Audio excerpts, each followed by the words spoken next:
بسم اللہ الرحمن الرحیم۔ نافرمان بیوی کی اصلاح کے 3 طریقے۔ ایک بزرگ نے فرمایا کہ جب کسی کی بیوی اس کی فرمانبرداری نہ کرے، اس کے حقوق ادا نہ کرے اور خوش اسلوبی کے ساتھ زندگی نہ گزارے تو رب کریم نے اس کی اصلاح کے ترتیب وار 3 طریقے بتلائے ہیں۔ طلاق دینے سے پہلے ان پر عمل کرنا چاہیے۔ پہلا طریقہ، خاوند اپنی بیوی کو نرمی سے سمجھائے، اس کی غلط فہمی دور کرے۔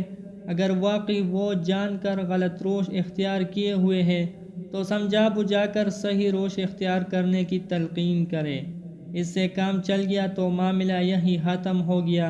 عورت ہمیشہ کے لیے گناہ سے اور مرد قلبی اذیت سے اور دونوں رنج و غم سے بچ جائیں گے۔ دوسرا طریقہ، ناراضگی ظاہر کرنے کے لیے بیوی کا بستر اپنے سے علیحدہ کر دے اور اس سے علیحدہ سوئے۔ یہ ایک معمولی سزا اور بہترین تنبیہ ہے۔ اس سے عورت متنبہ ہو گئی تو جھگڑا یہی ختم ہو گیا۔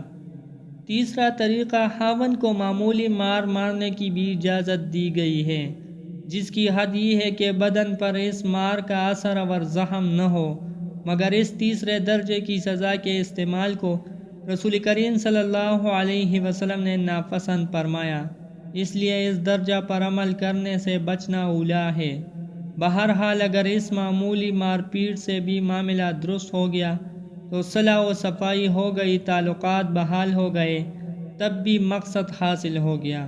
خاوند پر بھی لازم ہے کہ وہ بھی بال کی کال نہ نکالے اور ہر بات منوانے کی ضد نہ کرے، چشم پوشی اور درگزر سے کام زیادہ لے اور حد الامکان بنانے کی کوشش کرے۔